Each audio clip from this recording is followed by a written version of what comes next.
Michael, quickly, we're hearing a lot of information clearly about the lies, et cetera, et cetera.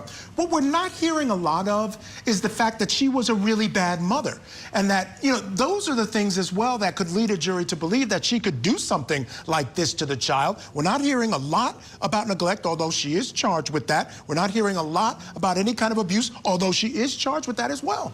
Yeah, I was thinking on the break, during the break, Michael, because I agree with you. I was thinking, maybe the defense would have fared better by just waiving the jury. This is too inflammatory. All these inflammatory pieces of information, I think we're the stuff we haven't seen or heard yet, we're going to hear throughout the balance of the trial. Maybe they should have just waived the jury, right?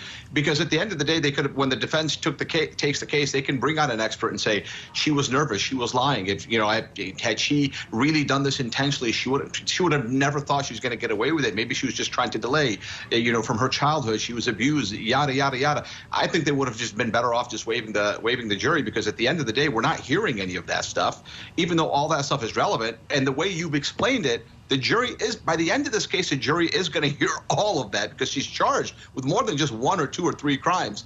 At the end of the day, I don't see how a jury is gonna acquit her or bring down the charges to manslaughter. It's too inflammatory. They passed a law in that state because of her conduct. The law has been changed. It's just a completely inflammatory situation. The deck is so stacked against her so thoroughly. He has a winning hand either way. I feel like you're better off with the trier of fact being a grizzled veteran judge. That's just my opinion.